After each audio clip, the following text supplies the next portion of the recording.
prossigo para conquistar aquilo para o que também fui conquistado por Cristo Jesus. Irmãos, quanto a mim não julgo haver alcançado, mas uma coisa faço, esquecendo-me das coisas que para trás ficam e avançando para as que diante de mim estão, prossigo para o alvo, para o prêmio da soberana vocação de Deus em Cristo Jesus. Todos, pois, que somos perfeitos, tenhamos este sentimento. E se porventura pensais de outro modo, também isto Deus vos esclarecerá. Todavia, andemos de acordo com o que já alcançamos. Vamos orar. Senhor nosso Deus, nosso Pai, obrigado, Senhor, porque estamos na Tua casa. Obrigado porque vivemos num país livre, um país que nos permite cultuarmos a Ti livremente, nos permite instruirmos a igreja através da exposição da Tua palavra, estudá-la livremente. Ó Pai, muito obrigado por isto. Obrigado porque este é o dia do Senhor, o dia que o Senhor reservou para o seu culto, o dia em que o Senhor determinou para que nós, a igreja de Cristo, guardasse, para que pudéssemos, neste dia, Senhor, reservá-lo apenas para o Teu serviço. Agradecemos-te, Senhor, porque já estamos aqui na Tua casa, nesta igreja, que é uma agência do Teu reino. E aqui, Senhor, uma parte dessa Tua grande família se reúne em torno do nome de Jesus, para adorá-lo, para glorificá-lo. E também, Senhor, para ouvir a Sua voz. Ó Deus amado, fala-nos através da exposição da Tua palavra. Faz com que, Senhor, a Tua palavra explicada possa encontrar morada no nosso coração e possa mudar a nossa vida, transformando-nos, Senhor, em pessoas que querem mais buscar a Tua presença e querem viver numa vida de santificação. Ó Deus, faz isto conosco, faz isto com esta igreja. Nós te oramos no nome de Jesus. Amém. Meus irmãos, hoje nós teríamos o presbítero Marivaldo continuando a exposição da segunda carta de Pedro, mas o Marivaldo precisou estar hoje na igreja. Na verdade, não é uma igreja ainda, é uma congregação de Vale das Pedreiras, aqui em Camaragibe. O pastor Gesiel, que já pregou nesta igreja, na época das minhas férias, aquela igreja ela entrou com o pedido no presbitério para se tornar igreja, porque ela ainda é uma congregação. Então o presbitério nomeou uma comissão para analisar, visitar a igreja, ver como ela está, conhecer a sua liderança e ver se essa igreja tem as condições necessárias para se tornar uma igreja. O Marivaldo faz parte dessa comissão. Essa comissão marcou para estar lá hoje de manhã presente naquela igreja. Por isso ele não está aqui hoje, então nós vamos pregar no seu lugar. E escolhemos este texto aqui de Filipenses, que é um texto interessante, vai nos ajudar em algumas coisas, certamente. Observem que no início do capítulo 3, no versículo 2, nós já pregamos nessa primeira parte do texto da igreja, o apóstolo diz: acautelai-vos dos cães, acautelai-vos dos maus obreiros, acautelai-vos da falsa circuncisão. A palavra acautelai-vos é uma preocupação do apóstolo. Tenham cuidado.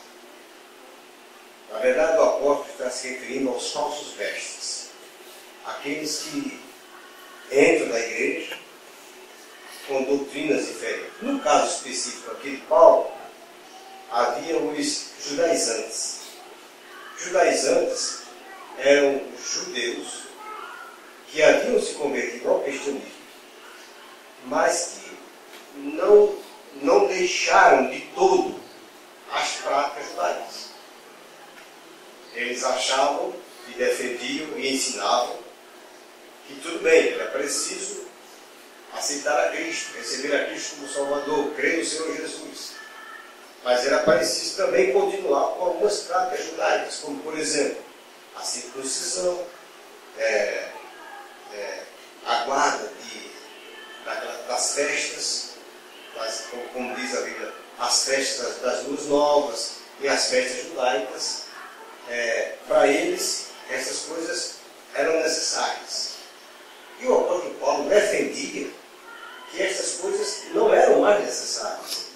A partir do momento em que a pessoa aceitava Cristo, cria em Jesus Cristo, toda aquela parte que dizia respeito à velha aliança, à antiga aliança, que apontava para Jesus, perdeu o seu efeito. Porque imaginamos que realmente é assim, a Bíblia deixa isso muito claro para nós. E esses judaizantes, esses falsos mestres, pelo fato de talvez serem pessoas que ainda guardavam a lei, isso era uma outra coisa que eles exigiam dos seus,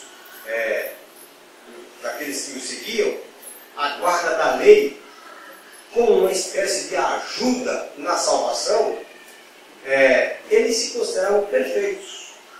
Vejam, o apóstolo Paulo nunca pregou que nós não devemos guardar a lei. Pelo contrário, devemos guardar a lei. A lei nos foi dada, a lei moral nos foi dada, para que nós a guardemos mesmo. Ela foi dada para que seja guardada e cumprida pelos crentes. Agora, não foi com a intenção de, através da guarda dessa lei, a pessoa ser salva. Não, a lei não tem esse escopo, não tem esse objetivo de salvar ninguém. Mas sim, de, sendo cumprida, fazer com que o crente seja santo. Só existe uma forma de se ser santo. É buscar cumprir a lei de Deus. Fazer aquilo que o Senhor ordenou e determinou para o crente. Isto é santidade. Isto o apóstolo Paulo defende. Mas aqueles falsos mestres defendiam, na verdade, essa ideia de que, talvez pelo fato de eles guardarem a lei, eles já serem perfeitos. Inclusive, há um aspecto, o apóstolo Paulo defendia, faz parte da sua doutrina, que nós ressuscitamos com Cristo. Que quando Cristo ressuscitou dentre os mortos, nós também ressuscitamos com Ele. Mas o apóstolo ele não tira, ele deixa claro que nós ressuscitamos com Cristo. Isto é um fato no âmbito de Deus, mas não ainda plenamente. Há uma ressurreição completa que tem um sentido escatológico, vai acontecer no final do juízo, e que nós só seremos perfeitos de fato quando esta ressurreição acontecer na nossa vida. Nós podemos defender isso claramente. Essa doutrina de que somos ressuscitados com Cristo é uma doutrina paulina mesmo. Abram, por exemplo, Colossenses, capítulo 2, versículo 12.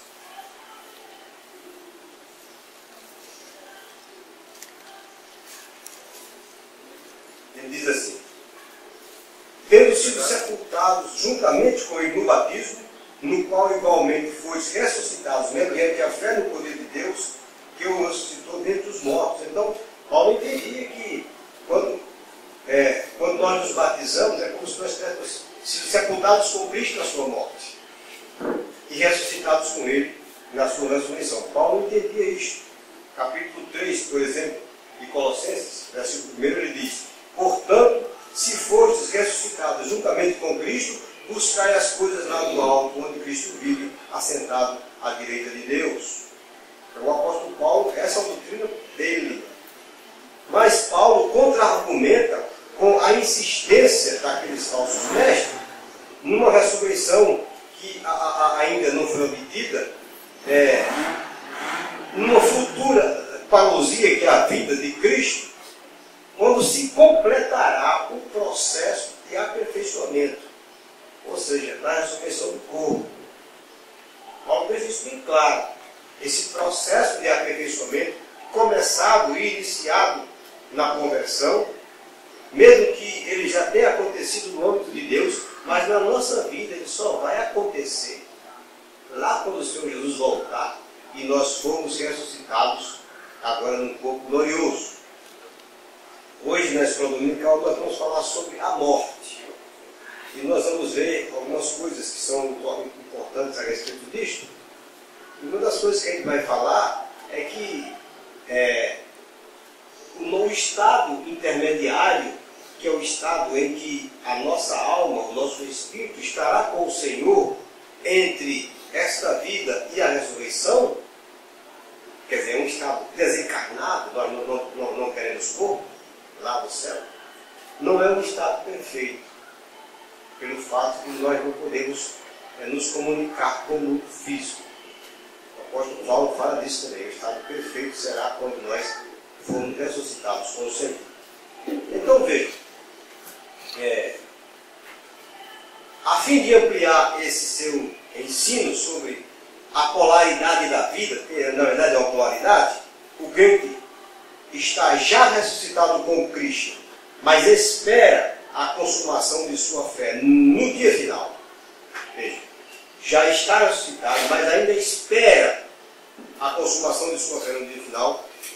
Neste texto, Paulo usa a figura de uma corrida. É isso que nós vamos analisar. Ele pega uma corrida, uma maratona, usa a figura para nos instruir e orientar com respeito a esta doutrina. Então nós vamos ver, a partir do versículo 12, algumas coisas aqui.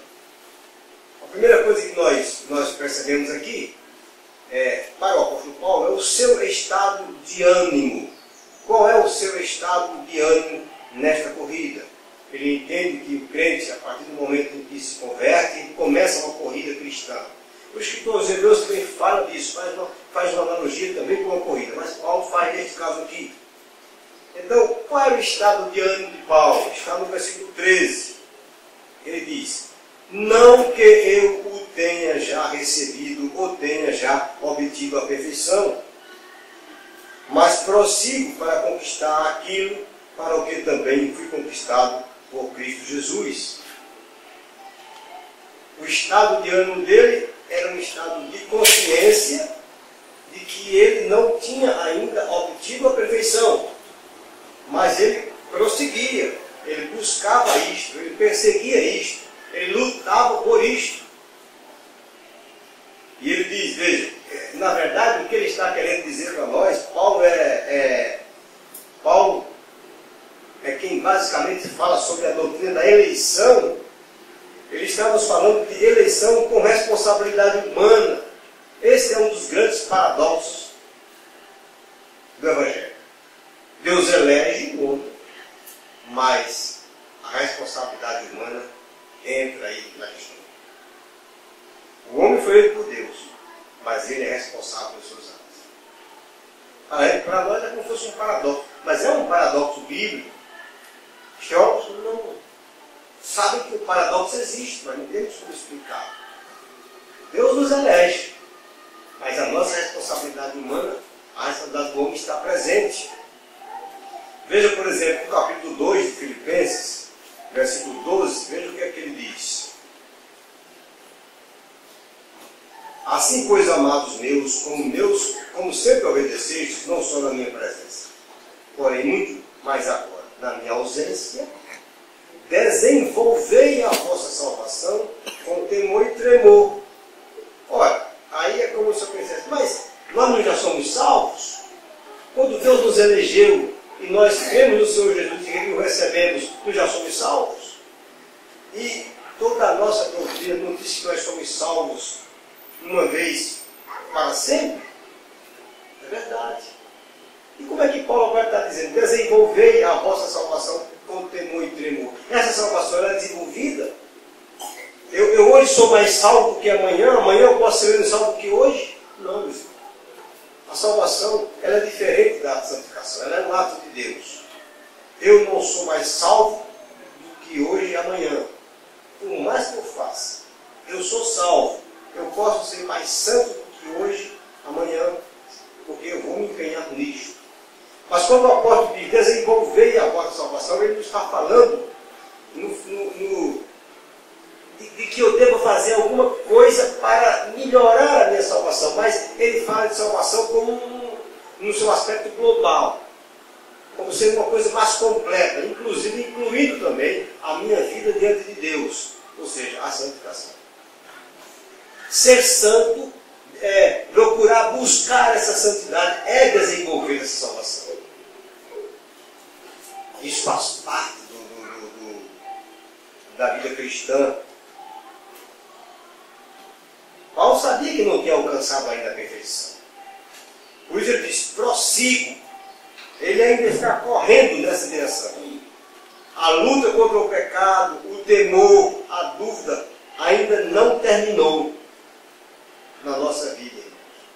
Nós começamos, mas pode estar certo que essa luta contra o pecado, ela irá nos acompanhar até o fim, até o dia mesmo da nossa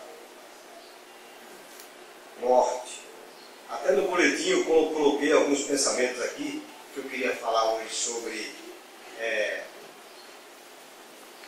a morte. Coloquei alguns pensamentos em que Ambrósio diz assim, na página 2: o que é a morte, senão o enterro dos defeitos? Para o crente, quando ele morre, todos os seus defeitos foram enterrados. Porque a partir dali, ele é santo.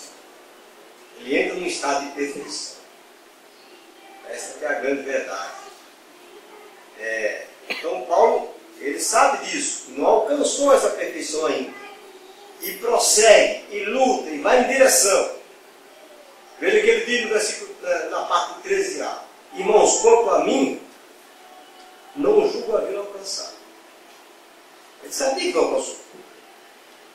Paulo está se opondo a uma ideia de perfeccionismo que se baseia na falsa ideia de que o crente pode ser perfeito aqui na terra, no sentido de que não peca mais.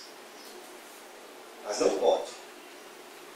Houve um grande teólogo e pregador do Evangelho, chamado John Wesley. Foi um dos grandes pregadores do Evangelho do século XVIII, dos Estados Unidos.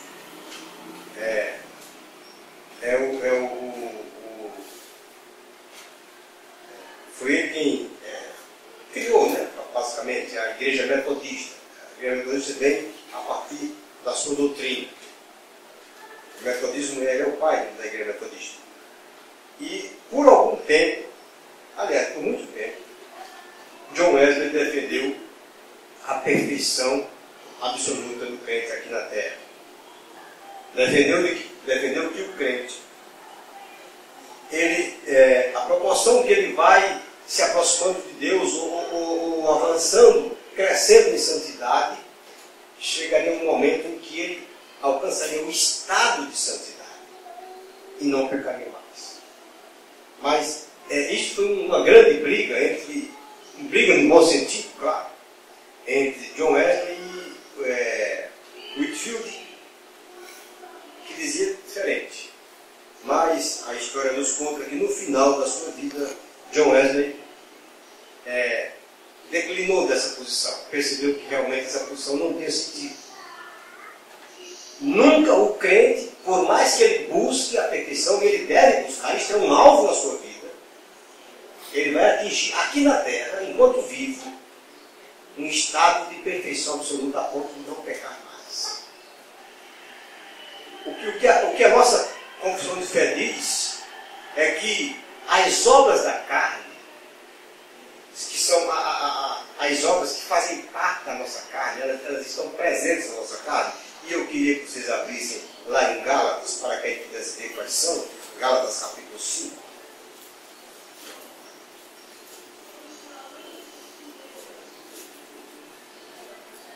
Versículo 19 em diante, diz assim.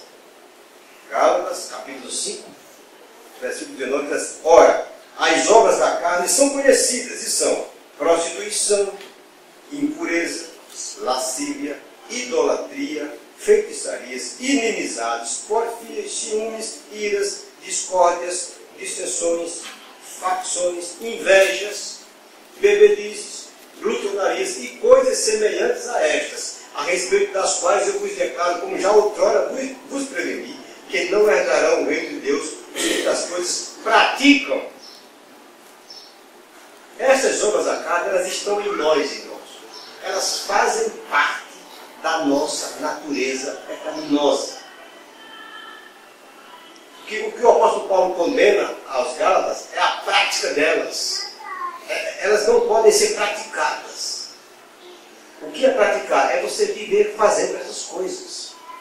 Isso é condenado pela Bíblia. Mas elas fazem parte da nossa carne. O que a nossa confissão de fé diz é que a proporção que nós crescemos em santificação, nos aproximamos mais de Deus, oramos mais, buscamos mais a sua presença, lemos mais a sua palavra, pensamos mais nas coisas lá do alto do que nas que são aqui da terra. A proporção que isto vai acontecendo, que isto vai crescendo, estas obras da carne vão enfraquecendo, enfraquecendo, enfraquecendo, enfraquecendo na nossa vida. Elas vão perdendo o seu efeito, elas não vão deixar de existir, mas elas vão perdendo o seu efeito, elas não vão ter mais na nossa vida o fascínio que tinha no início. Isso é verdade. Elas vão perdendo o seu efeito, vão ficando cada vez mais fracas, fracas, fracas, fracas. Mas nós não deixamos de tê-las, infelizmente. Essa que é a grande verdade. A vida cristã, irmãos, ela está justamente no meio desta tensão entre o já e o ainda não. Eu já sou crente, eu já sou salvo, eu já fui ressuscitado com Cristo, mas ainda não de forma completa. Porque tem um percurso aqui para correr. Tem uma estrada para andar. Tem uma maratona para correr. O crente está na estrada entre o ponto inicial e o alvo. Nós estamos entre o ponto inicial, foi onde nós começamos o Evangelho, e o alvo. E o alvo, esse alvo é a perfeição de Cristo. Nós estamos entre esse caminho. A segunda coisa que esse texto nos revela primeiro, ele mostra esse estado de ânimo do apóstolo, de que ele ainda não alcançou, mas ele está buscando. A segunda coisa que o texto nos mostra, a partir do versículo 13b, é o seu empenho. Ele diz: mas uma coisa faço. Versículo 13b: mas uma coisa faço, esquecendo-me das coisas que para trás ficam e avançando para as que diante de mim estão. O que ele faz? Ele se esquece das coisas que ficam para trás e olha para as coisas que estão na frente. Um único objetivo ocupa continuamente o pensamento do corredor da pista. Correr para o alvo, para ganhar o prêmio. É assim que um corredor faz. Pode observar. Os corredores, eles olham, fitam os olhos lá naquela fita, lá na frente, e eles só pensam nisso, só pensam nisso. A sua mente está o tempo todo concentrada, pensando em chegar lá. Alguns corredores, eu sempre, no final do ano, eu sempre gosto de assistir aquela corrida de São Silvestre. Alguns corredores, quando estão chegando perto da linha de chegada, arriscam olhar para trás, para ver se o segundo vem muito longe, ou vem muito perto, para que ele possa desenvolver mais ou menos. Mas isto não é uma coisa recomendada. Um corredor que corre o tempo todo olhando para trás, ele certamente estará fadado a perder. quais são os requisitos que o apóstolo Paulo diz que é exigência para um corredor. Esquecer-se da parte do percurso que já cobriu. Essa parte não interessa mais. O que ele diz? Esquecendo-me das coisas que para trás ficam. Essa parte que eu já corri, meus irmãos, ela não me interessa mais. Na vida do crente, aí precisa ter muito cuidado. Porque se eu ficar olhando o tempo todo para trás, para tudo que eu já fiz de errado no passado, isso vai prejudicar o meu sucesso na parte que vem para frente. Até porque a Bíblia ela é muito clara com respeito a isso. Os meus pecados, eles são perdoados pelo Senhor. E eles são apagados. O Salmo 103 que nós lemos diz que, como dista o Oriente do Ocidente, são dois extremos do globo terrestre, assim Deus coloca os nossos pecados diante de nós. Há uma distância muito grande entre eles. O reverendo doutor Augusto Nicodemos, pregando uma vez sobre esse assunto, ele disse uma coisa muito interessante, que é bíblica. Porque a Bíblia diz que nos Salmos que Deus joga o nosso pecado no fundo do mar.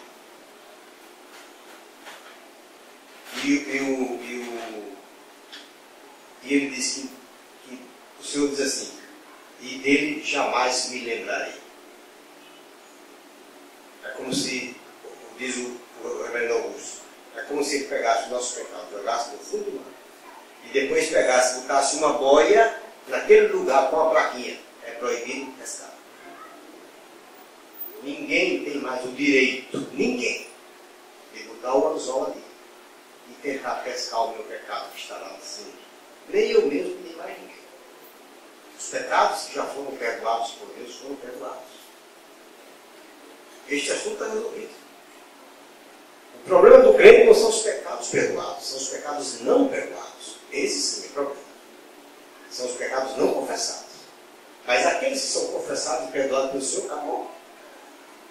Então eu não tenho que estar olhando para trás. Eu posso até, o meu passado, ele pode até servir para mim como uma história. E eu quero dizer a vocês que às vezes até o Espírito Santo traz à nossa mente o nosso passado para mostrar a bondade de Deus com respeito a nós, que éramos tão pecadores e tão ingratos, e ele foi muito bom para conosco. Mas não é producente o crente correr olhando para trás.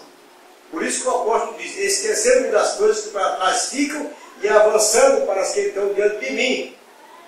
A segunda coisa é avançar sem vacilar. É como se eu quisesse pegar alguma coisa. É isto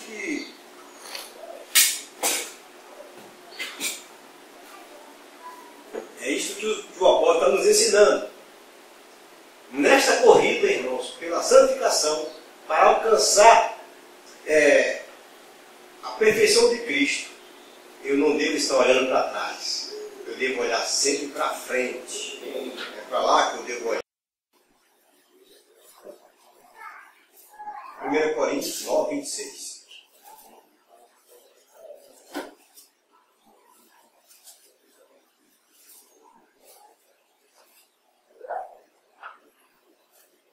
Leiam comigo. Assim corro também eu, não sem meta. Assim luto, não como desferindo golpes no ar. Ele diz que eu corro, mas não corro sem meta, não corro assim, sem saber quando eu corro, não. Há uma meta, há um lugar onde eu quero chegar. E ele diz assim que não como se ele estivesse desferindo socos no ar. O crente tem uma meta. O crente tem uma carreira que Deus colocou na sua vida. Nós estamos exatamente entre o início e o alvo. Agora, a nossa vida. É assim que Deus colocou na nossa vida. A terceira coisa, o apóstolo Paulo fala do seu alvo. Ele diz assim, ó, prossigo para o alvo. Eu tenho certeza que vocês, pelo próprio contexto, iriam entender. Qual é o alvo do apóstolo Paulo? Onde é que ele quer chegar? Quando ele diz assim, não que eu já tenha, ele diz assim, ó, não que eu tenha já recebido ou tenha já obtido a perfeição. Então, qual é o alvo do apóstolo? O alvo do apóstolo é a perfeição. E essa perfeição é a perfeição de Cristo. Porque Cristo é o nosso alvo.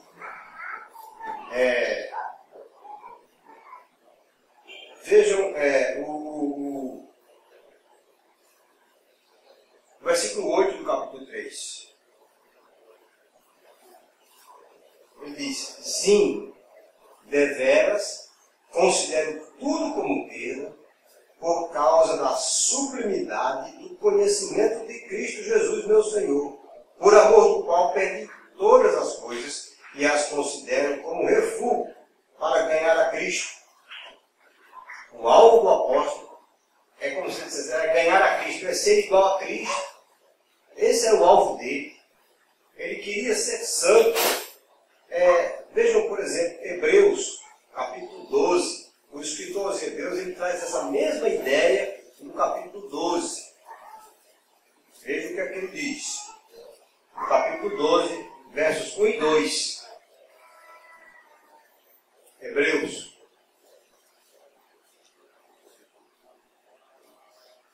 Ele diz assim, portanto, também nós, visto que temos a rodear-nos tão grande nuvem de testemunhas, desembaraçando-nos de todo o peso e do pecado que tenazmente nos assedia, corramos, veja a ideia da corrida, com perseverança a carreira que nos está proposta, olhando, veja o alvo, olhando firmemente para o autor e consumador da fé, Jesus, o qual, em troca da alegria que lhe estava proposta, suportou a cruz, não fazendo caso da ignomínia, e está sentado à destra do trono de Deus.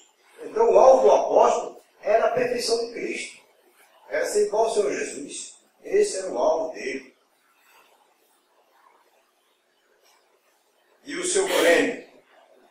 Qual era o seu prêmio? Ele diz, para o prêmio da soberana vocação de Cristo Jesus. Normalmente, um corredor, ele corria, e no final da corrida, quando ele ganhava, ele era convocado da pista do estádio a comparecer diante do juiz. O banco contava o juiz a fim de receber o prêmio. Esse prêmio consistia de uma coroa de louros. Era uma coisa simples, era mais uma coroa de louros.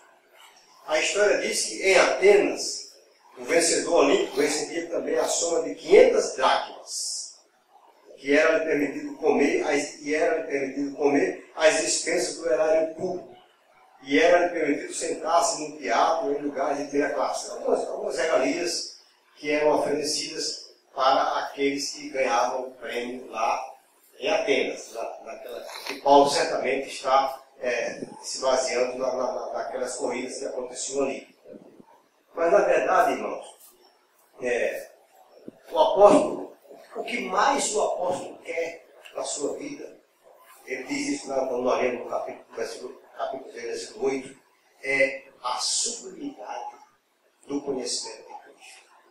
É ele poder conhecer a Cristo cada vez mais. Esse é o prêmio da soberana vocação.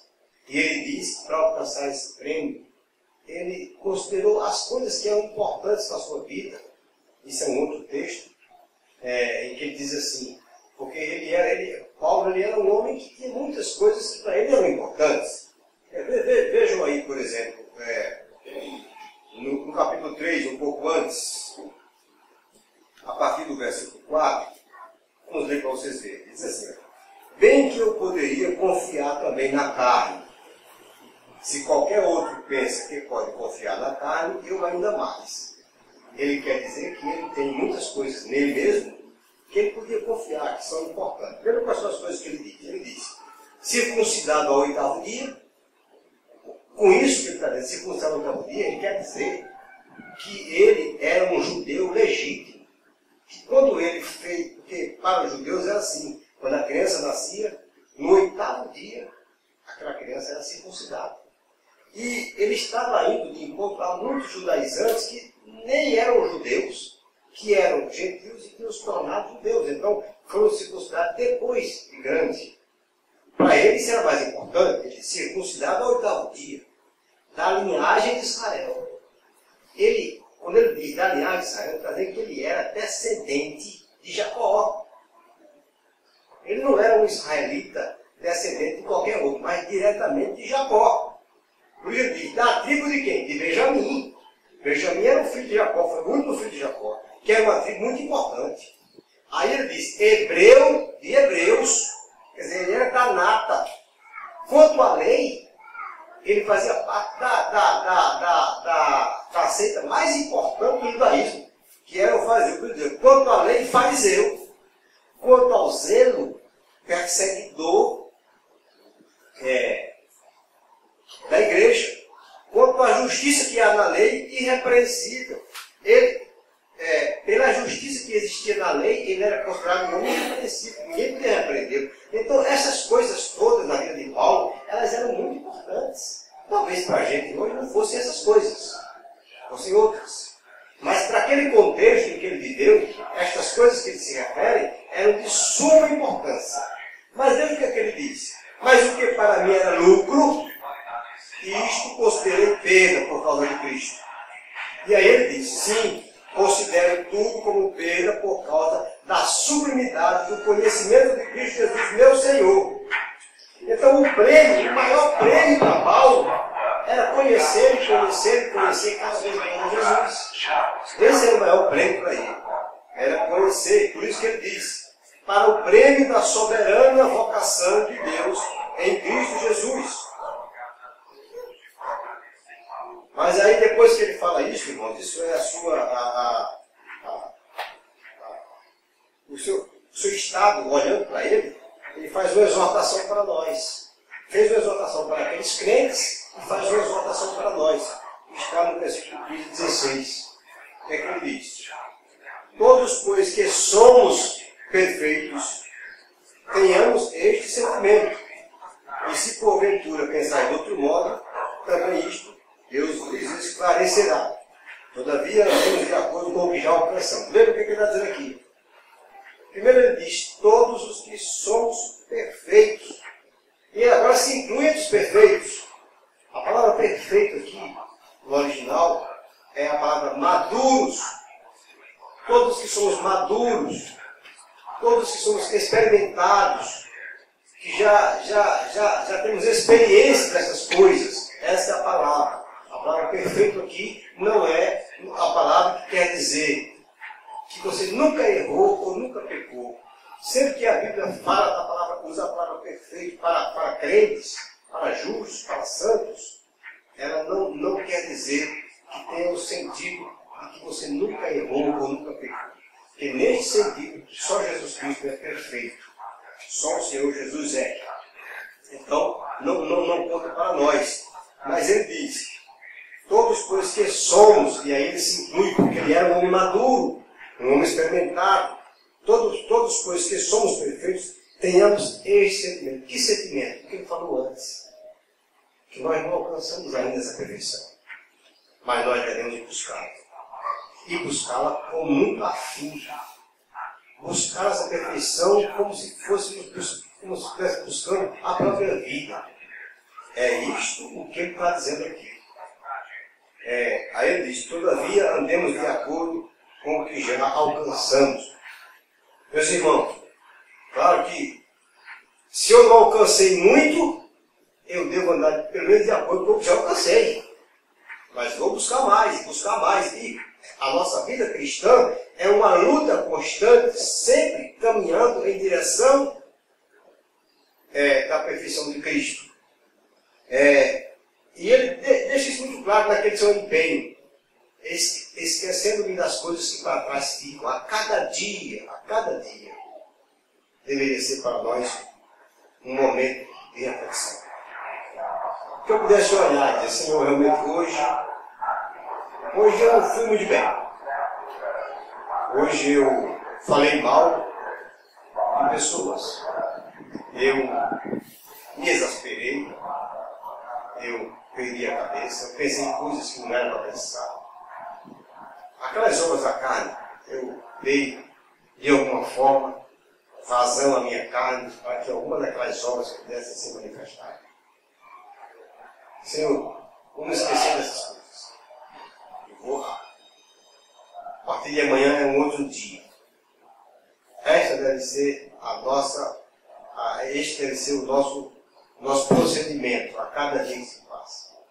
A cada dia seria muito bom que cada um de nós chegasse diante do Senhor na hora da oração e fizesse este exame introspectivo e dissesse: Senhor, hoje não foi muito bom.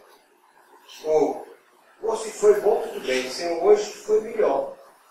Hoje eu não fiz isso, não fiz aquilo, eu fiz isso, fiz aquilo outro. Esquecendo das coisas que para trás ficam, prossigo para agora. Aí eu chego diante do Senhor e digo a Ele: ó Senhor, me ajuda para que hoje, que é um novo dia que está começando, ou amanhã, eu haja de forma diferente. Esta é a nossa luta. A nossa luta como cristão. Nós não podemos jamais dizer assim: eu estou salvo. Eu já estou salvo. E o Senhor já me salvou. Então não preciso mais fazer nada. É só simplesmente ir para a igreja, todos os dias, ou domingo. Tem domingo que eu vou, tem domingo que eu não vou. Tem domingo que eu digo assim: não, domingo já fui. Esse domingo não vou ficar em casa. Não, meus irmãos. A nossa luta ela é constante, ela é diária. O crente não tem férias, não tem treva, porque o inimigo está o tempo todo nos assediando. Então a proposta do apóstolo é que nós estamos no meio de uma carreira, de uma corrida. Então coloque-se assim: se eu estou entre o início da carreira e a meta de chegada, eu não posso parar. Entendam isto. Se nós não entendermos que a nossa vida cristã é uma corrida, a gente vai parar no meio. Vai parar para tomar uma aguinha, dar uma descansada, sentar. Aí não chega lá, né, irmão? Não chega lá. Imagina um corredor, ele vai, está longe demais. Ou você vai descansar. Aí todo mundo passa na frente dele. Ele não chega lá. Ou se não disse: eu não vou conseguir bem, vou desistir. Desiste. Quando eu vou tomar uma aguinha, vou comer uma banana. Não, meus irmãos, não é assim. Nós não podemos parar. A nossa vida é uma carreira. É uma corrida. E nós não podemos parar. Meus irmãos, é isso que eu gostaria de ter compartilhado nesta noite, nesta manhã. Porque vejo a vida assim. A vida do crente como algo que não para. Mas ela não pode parar. Você vai dizer assim: ontem eu orei meia hora, então hoje eu preciso orar só 5 minutos. Não é assim, meu irmão. Se você orou ontem meia hora, ore hoje mais meia hora ou um pouquinho mais, 35 minutos. Ela não pode parar. Esse tipo de sentimento não pode invadir o nosso coração. Se estiver invadindo o nosso coração, é porque nós não entendemos que estamos numa corrida. Amém? Que isto possa ficar na nossa vida. Vamos orar. Ficamos em pé todos e oremos.